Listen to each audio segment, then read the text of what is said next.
खजूर की जो ये कतारें आप देख रहे हैं, ये कोई सऊदी अरेबिया नहीं है, ये राजस्थान का जैसलमेर है और उसका शास्त्री नगर गांव है। यहाँ पर एक पिता और पुत्र ने मिल करके किस तरह से खजूर की खेती की है और इस खेती को पूरे देश में किस तरह से सराहा जा रहा है, इसे हाथों हाथ लिया जा रहा है और ये समझने की कोशिशें की जा रही हैं कि खजूर के एक पेड़ से 50,000 रुपये की बचत लेने की बात या 50,000 रुपये का खजूर बेचने तक की बातें की जाती हैं। ये जो राजस्थान, जहाँ पर पानी नहीं है, पानी है भी तो खारा है, बावजूद इसके 2000 TDS पर भी खजूर उगाया जा सकता है। कैसे, ये उन्होंने करके दिखाई है अपने खेत में स्मार्ट खेती।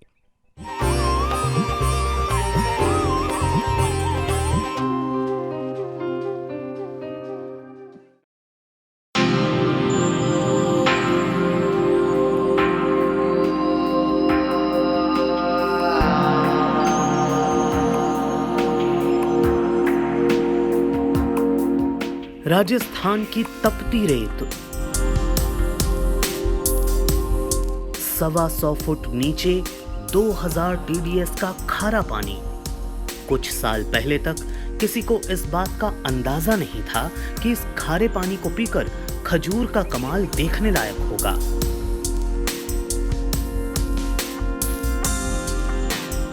आज राजस्थान के किसान खजूर की उन्नत खेती कर भारत के किसानों का मार्गदर्शन कर रहे हैं।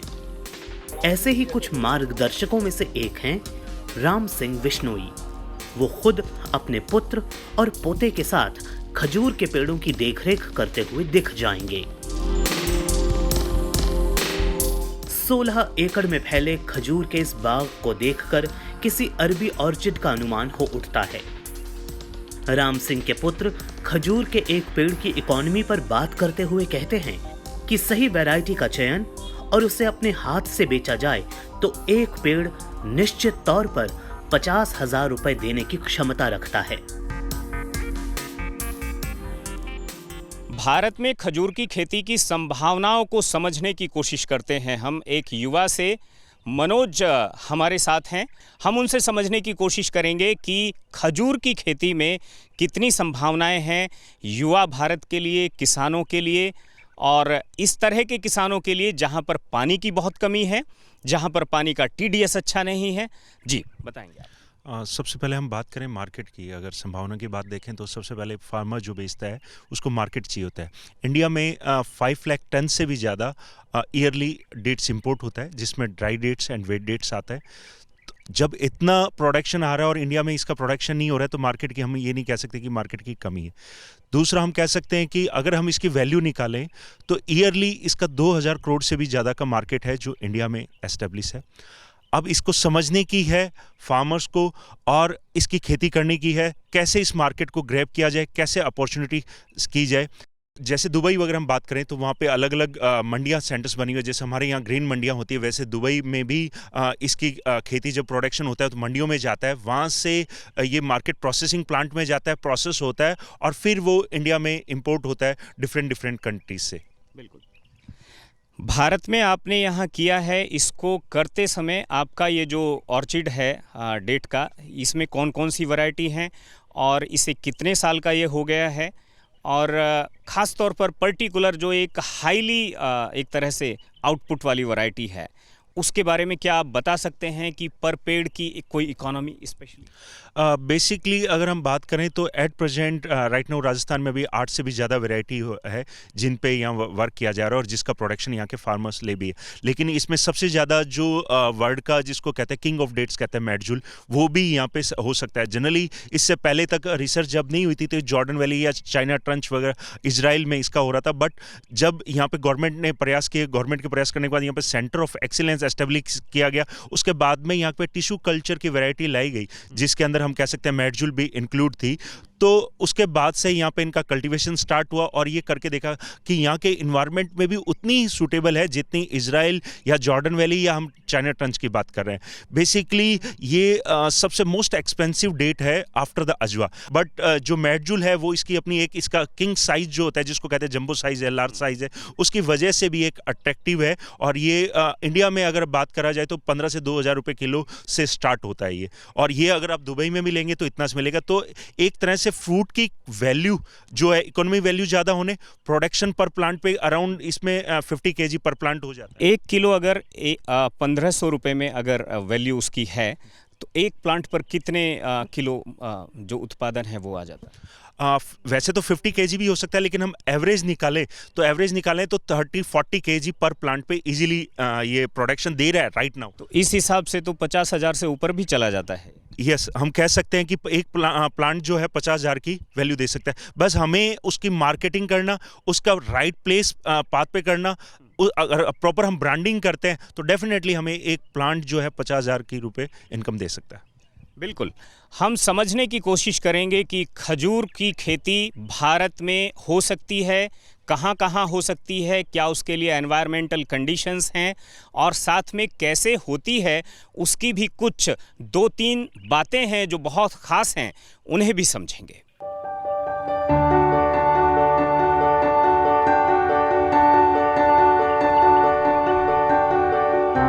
खजूर की उन्नत खेती में आज सबसे बड़ा महत्व खजूर के सही पौधे के चुनाव का है। वो कहते हैं कि बीज पर भरोसा करना अंधेरे में तीर मारने जैसा होगा। वहीं टिश्यू कल्चर से तैयार पौधे की कीमत बहुत ज्यादा है, यानी 3700 रुपए तक। बाकी राज्यों के किसान इसे लेकर हिम्मत नहीं कर पाते, लेकिन ऑफ शूट यानी पेड़ की जड़ों से निकले हुए पौधों को लेकर राम सिंह आश्वस्त हैं। वो कहते हैं कि ये सस्ता तो है ही, आप इस पर आंख बंद कर भरोसा भी कर सकते हैं। देश में जब खजूर की खेती की बातें शुरू हुई तो खजूर का टिश्यू कल्चर के एक पौधे की कीमत 3700 रुपये से भी ज़्यादा थी। लेकिन साथ में ये बताया गया कि अगर टिश्यू कल्चर का पौधा है, उस पर जो प्रोडक्शन आ रहा है, अगर उसकी जड़ों से कोई पौधा निकल रहा है जिसको आप ऑफ शूट कहते हैं, वो अगर अपने खेत में आप निकाल कर लगाते हैं तो उसकी क्वालिटी भी वही होगी जो उसकी मदर की है। इसके बारे में हम समझने की कोशिश करेंगे कि जो ऑफ शूट प्लांट है ये कैसे निकाला जाता है, कैसे रोपा जाता है और इसकी कीमत क्या है। जी, ये जो आपको सामने दिखाई दे रहा है पेड़ है, इसके जो ऑफ शूट है, ये जो मेरे हाथ लगा हुआ है, हाँ। इसके पास से इसको चारों तरफ से इसको फावड़ा गेंती से निकालेंगे, चारों तरफ से जगह खाली करके अलग मिट्टी करके, और उसके बाद में इस पेड़ी से इसका जॉइंट लगा हुआ है। जैसे इस पेड़ी ये पेड़ है, इसका ये बच्चा है, मान लो इसको, तो इस बच्चे को क्या है कि अलग से ऐसे कोई धारदार वो हथियार लेकर के और इस पेड़ी के से नीचे से निकाल करके और इसको अलग करेंगे। अलग करके इस ऑफ शूट को हम ले जा करके अलग से लगा देंगे। यदि सेल करना होगा तो हम इसको किसी गमले में या उसमें लगा देंगे। यदि हमें पर्सनल खेत में लगाना है, हमारी फार्म हाउस पे, तो सीधा ले जा करके 24 घंटों के अंदर इसको लगा देंगे। दवाई पानी जैसा इसका देना वो दे देंगे। उस हिसाब से ये ऑफ शूट है। ऑफ शूट जो है, जो सरकार से हमें पौधा मिलता है, उसके बजाय इस ये काफ़ी कीमती और काफ़ी फ़ायदेमंद है, क्योंकि मैंने इसको लगा करके कम से कम 500-550 प्लांट्स लगा करके और अभी मैं पैदाइश ले रहा हूँ इसकी। कितने किसानों को आपने अभी तक ऑफ शूट दिए हैं और राजस्थान की इस रेतीली धरती पर खजूर को प्रमोट किया? मैंने आज तक इन पिछले 2 सालों में कम से कम 4-5 आदमियों को 400 के करीबन पेड़ दिए हैं जो ऑफ शूट है, जो उनको सेल किए, और कम से 500-550 मैंने पर्सनल मेरे फार्म हाउस पे लगाए हैं। बिल्कुल, मतलब सिलसिला जो है वो शुरू हो चुका है। ये बात ऑफ शूट की थी। एक टिश्यू कल्चर से भी पौधे लगाए जाते हैं और एक सीड से भी लगाए जाते हैं, लेकिन टिश्यू कल्चर ठीक माना जाता है, बेहतर माना जाता है, परंतु ऑफ शूट भी एकदम ठीक है, एक्यूरेट है, और खास बात यह है कि ये सस्ता भी होता है। इसके साथ हम एक और खास बात जुड़ी होती है खजूर से, वो है पोलन, मतलब उसके अंदर किस तरह से परागण किया जाता है, हैंडमेड, उसको समझने की कोशिश करेंगे। खजूर की एक खास बात है उसका परागण। ये एक ऐसा पौधा है जिसमें नर पौधे के फूल मादा पौधे के फूलों तक प्रजनन करने में कामयाब नहीं हो पाते। ऐसे में इस प्रक्रिया को अपने हाथों से करना होता है। ये बहुत दिलचस्प है। ज्यादातर पौधों में ये क्रिया हवा के जरिए या मधुमक्खियों के जरिए संपन्न होती है, लेकिन खजूर में ये एक तरह का कृत्रिम गर्भाधान है जो हमें अपने हाथों से करना होता है। मगर कैसे? आइए देखते भी हैं और सीखते भी हैं। आमतौर पर फूल से फल बनने की जो प्रक्रिया है, इसके लिए जो परागण होता है, ये परागण नेचुरल होता है, प्राकृतिक होता है। मधुमक्खियाँ इसमें बहुत अहम रोल निभाती हैं। परंतु खजूर की एक ऐसी फसल है, इसमें 100% अगर आपको प्रोडक्शन लेना है तो इसमें मैनुअली अपने हाथों से परागण करना पड़ता है। वो फूल जो है उसका पाउडर उन्होंने लिया है। कैसे वो परागण करते हैं, हम राम सिंह जी से पूछते हैं। जी बताइए। ऐसा सर, ये जो खजूर का पेड़ है, इस खजूर पे के पेड़ पे ये मादा का है। मादा जो हम नर से जो फूल का पाउडर लिया था, उस पाउडर को लेकर के और इस बोतल में डाल करके इस जो मादा का जो है फूल खिला हुआ, इसके ऊपर परागण करेंगे। क्यों? यहाँ मधुमक्खी भंवरे वगैरह इस रेगिस्तान के अंदर इतने यहाँ है उपलब्ध है नहीं, इसलिए हमने ज़्यादा उपज लेने के लिए हम ज़्यादा से ज़्यादा ये पाउडर डाल करके और इसका परागण करते हैं, जिससे ताकि हमें अच्छी प्रोडक्ट मिल सके। जब आप मैनुअली परागण करते हैं और अगर नहीं करते हैं, इसमें कितना अंतर रहता है प्रोडक्शन का? यदि हम इस तरह नहीं करेंगे तो बिल्कुल ही माइनस में आ जाएंगे, कोई किसी प्रकार का प्रोडक्शन नहीं होगे। जो खजूर के हैं फल है, जो एकदम बारीक बेर की तरह छोटे छोटे नजर आएंगे, कोई किसी तरीका का इसको औचित्य नहीं है। बिल्कुल, खजूर की सेवा में हुजूर को हाजिर रहना पड़ता है। रोजाना सुबह मेल का पोलन लेना होता है, मादा को वो पोलन देना होता है, तब जाकर के उत्पादन बढ़ता है, पूरा आता है। हम आपको दिखाएंगे एक और आखिरी बात कि खजूर के लिए मीठा पानी ही ज़रूरी नहीं है। अगर आपके यहाँ खारा पानी है तो भी आप खजूर का बेहतरीन उत्पादन ले सकते हैं। कैसे? आइए मेरे साथ।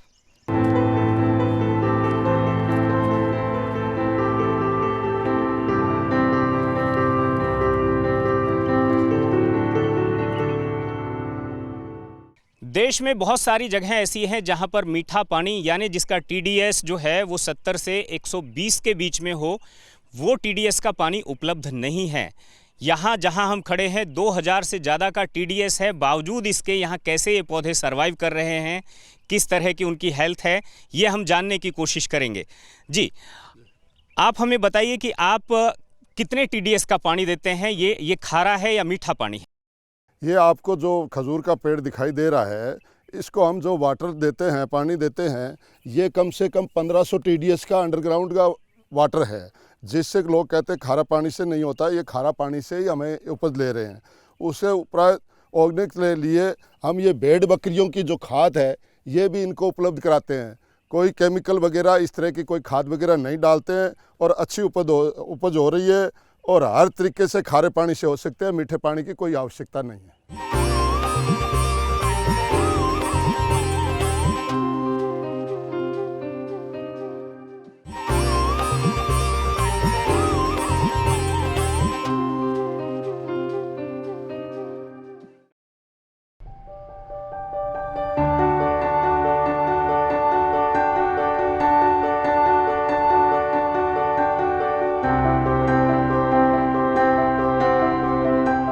ईसबगोल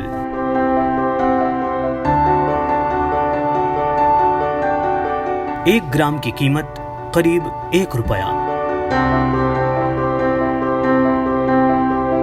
बाजार में अगर आप ईसबगोल के पैकेट को देखेंगे तो पाएंगे कि 50 ग्राम ईसबगोल की कीमत होती है औसत 50 रुपए।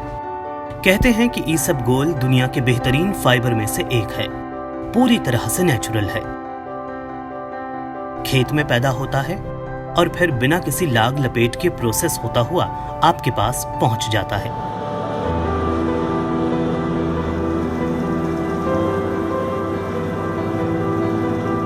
ईसबगोल की खेती को जानने के लिए हम पहुंचे थे राजस्थान के जैसलमेर में। यहाँ के एक प्रगतिशील किसान प्रेम सिंह चौहान के खेत पर, हमने ईसबगोल के गणित को समझने की कोशिश की।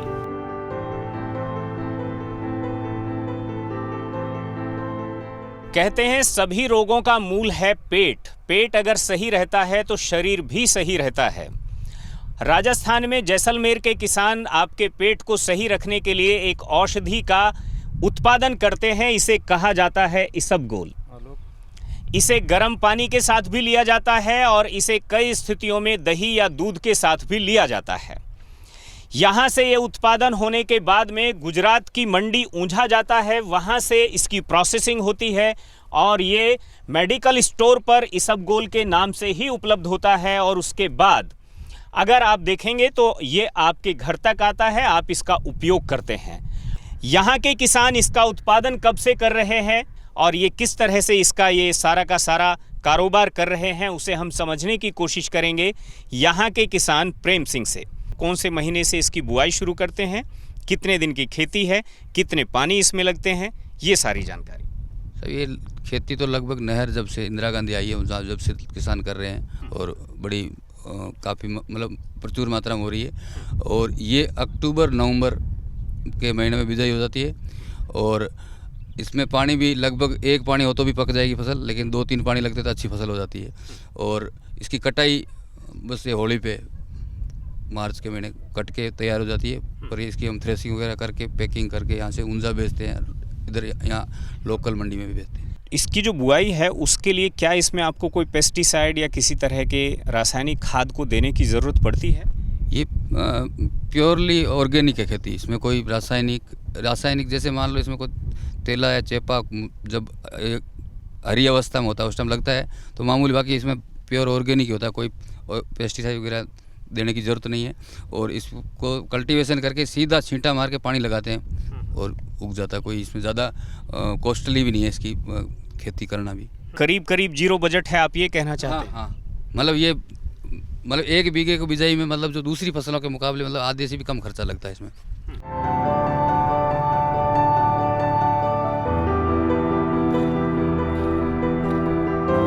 एक एकड़ यानी 1.25 पक्का बीघा, 3 महीने का समय और करीब 6 से 7 क्विंटल ईसबगोल तैयार।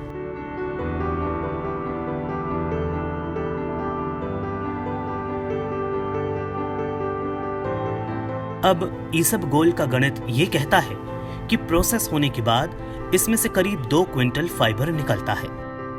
अगर 1 ग्राम 1 रुपए का हुआ तो इस हिसाब से 2 क्विंटल फाइबर की कीमत 2 लाख रुपए तक हो जाती है।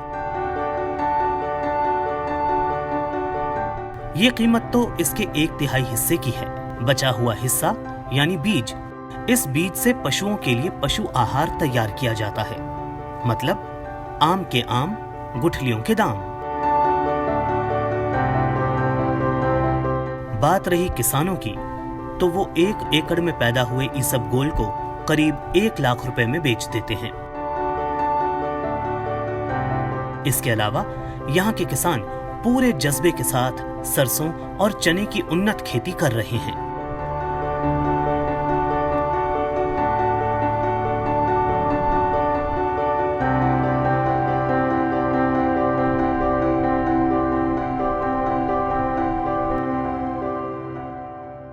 जैसलमेर की धरती पर आम तौर पर दिवाली से होली के बीच में 4 फसलें ली जाती हैं, जिसमें ईसबगोल है, जीरा है, ये सरसों है और मेरे दाईं तरफ चना है। यहाँ पर सरसों को लेकर के पानी की कितनी ज़रूरत होती है ये हम समझने की कोशिश करेंगे।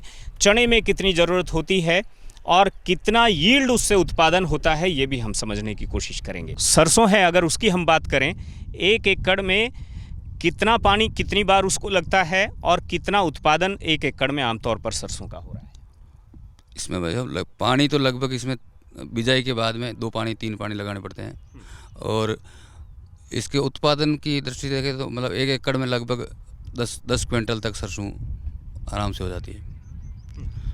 वहीं पर अगर हम चने की बात करें तो चना जो है वो कितने पानी में हो जाता है और कितने क्विंटल निकल आता है पर एकड़? नहीं, पानी चने को भी ये 2-3 पानी लगाने पड़ते हैं, उसकी भी यील्ड लगभग यही है, सेम ही इसकी मतलब 10 क्विंटल तक एकड़ में हो जाता है। टाइमली बिजाई होता हमने सुना कि आपने प्रयोग किया है कि ये जो सरसों है स्पेशली ये एक पानी की सरसों है, ये क्या ये प्रयोग आपका सफल रहा है? बिल्कुल सफल रहा है। इसमें एक पानी लगा हुआ है लेकिन ये पक गई, आप देख रहे हो एक पानी में पक गई। ऐसा सामान्यतः नहीं होता है, सरसों को करीब 3-4 पानी लगाने पड़ते हैं, लेकिन ये एक पानी से पक के तैयार हो गई। मतलब जैसलमेर की धरती के लिए ये एक नई वैरायटी है और ये एक पानी में पकने वाली फसल है, और ये यहाँ के लिए अगर ये सक्सेस प्रयोग जैसा उन्होंने कहा है ये सक्सेस रहा है, अगर ऐसा होता है तो यहाँ की धरती के लिए ये वरदान जरूर साबित होगा।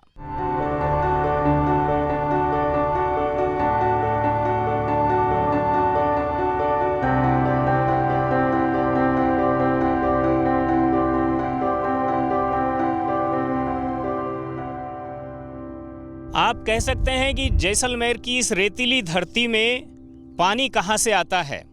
यहाँ इंदिरा गांधी नहर है, वहाँ से इसकी सिंचाई हो जाती है, 3 पानी में चने की खेती होती है।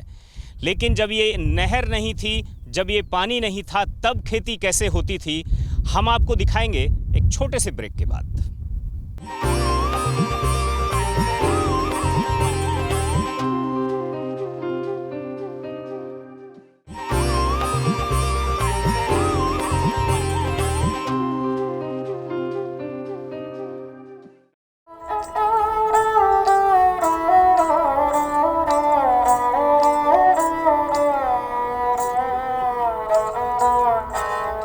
जैसलमेर का जाजिया गांव।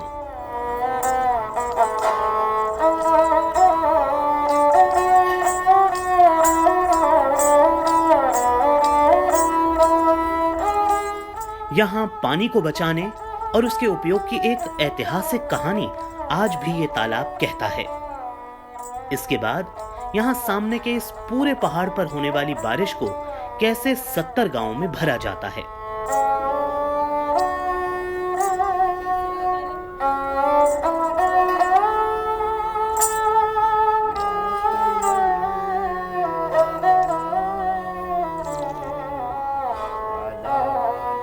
ये जसेरी का तालाब है, जैसलमेर से 25 किलोमीटर दूर है। आज से 350 साल पहले इसको खुदवाया गया था। एक बेटी की भावनाओं से जुड़ा हुआ ये तालाब है, एक पिता का उपहार है अपनी बेटी के लिए। और ख़ास बात यह है कि 450 एकड़ से ज़्यादा की ज़मीन का पानी इस तालाब में आता है, और दूसरे गांव को ये पानी जो है, जो उस बेटी की ससुराल है, उस गांव के लोग इस पानी का इस्तेमाल करते रहे हैं। क्या कहानी है, उस कहानी को समझने की कोशिश करेंगे। सर ये तो क्या पाले वालों की तलाई है। हाँ। और एक बेटी थी उसके क्या देवर ने उसको एक मौसा दे दिया था कि भाई एड़ी है तो तेरे बाप ने कह दे कि भाई तलाई खुदवा दे। तो फिर वो बेटी चली गई बाप के पास, उसने जाके बोला कि भाई मेरे को तालाब खुदवा के दो तो मैं जाऊंगी ससुराल, नहीं तो नहीं जाऊंगी। फिर उसने उसके बाप ने उसको अच्छी से ये तालाब खुदवा के दी। और इसके बताते हैं कि इसके नीचे एक पीतल का पूरा कड़ा लगा हुआ था और एक छतरी भी लगी हुई है। तो अपने डेडा के पटवारी से पालीवाल जी, रुद्रदत्त पालीवाल जी, उन्होंने बोला यहाँ पे अपने डेडा में लगे हुए थे, तो उन्होंने बोला कि अपन इसको खुदवाते हैं। तो पानी थोड़ा सा रह गया था इसके अंदर, फिर इसको अच्छा से इसको खुदवाया और एक कम से कम 62 घंटा हिटाची मशीन चलवा के वो मिट्टी पूरी इसकी बाहर निकाली थी। तो कोशिश तो हमने की थी, उतने नीचे कड़ा मिला नहीं, पर वो पालीवाल जी की इच्छा थी उनकी, क्या वो पालीवाल थे तो उनके परिजनों की तलाई थी। तो उन्होंने देखा कि एक बार इसको खुदवा के देखे, तो उसकी खुदवाई इसकी कम से कम 40 फुट की हाइट है, मतलब इसकी गहराई पानी की। और आज तक ये पानी इसका ख़त्म नहीं हुआ। टैंकर भी लोग भर के लेके जाते हैं, पर अभी तक ये खाली नहीं हुई। एक बात हमने ये सुनी है कि इस तालाब का पानी जो है वो डेढ़ा गांव की ज़मीन से होकर इकट्ठा होता है और इसका इस्तेमाल जो है वो जाजिया गांव के लोग बिल्कुल करते हैं। सर। क्या सच्चाई है, कैसे इसका सर्कुलेशन होता है? बरसात से पानी जो जिसका जसेरी का जो ओवरफ्लो पानी निकलता है ना, वो जब पूरी भर जाती है तो वापस वो भर के घूम के वापस आ जाती है जाजिया के अंदर, पानी आ जाता है। ये पुराने टाइम पता नहीं उन्होंने टेक्नोलॉजी थी, पता नहीं क्या थी, उन्होंने सोच समझ के रखा है, पर यूज़ तो करते हैं। जाजिया वाले पानी मतलब घूम के वापस आता है जाजियों में, बरसात से पानी से आता है, ये भर जाता है। बिल्कुल, यही वो तालाब है जिस तालाब का ओवरफ्लो होने के बाद में जो खड़ीन है वो पानी चेक डैम में इकट्ठा होता है और उसके बाद वो खेती के उपयोग में आता है। कैसे उसका उपयोग होता है ये भी हम देखेंगे और समझने की कोशिश करेंगे। जैसलमेर की इस रेतीली धरती पर पानी को सहेजने का जो ये प्रयास है और इस प्रयास से जो अन्न धन धान्य जो पैदा यहाँ के किसान कर लेते हैं उस प्रयास को।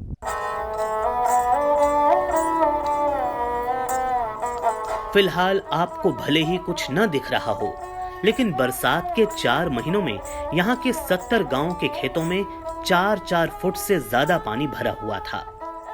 150 साल पहले 70 गांव में 70 चेक डैम बनाए गए, जिनकी वजह से खेती के लिए पर्याप्त जल मिलता है। फिर छितेरे जाते हैं चने, सरसों और गेहूं के बीज। मजे की बात यह है कि उसके बाद फसल काटने तक एक बूंद पानी की जरूरत नहीं होती। यही चमत्कार है, यही महत्व है इन खड़ीनों यानी चेक डैम का।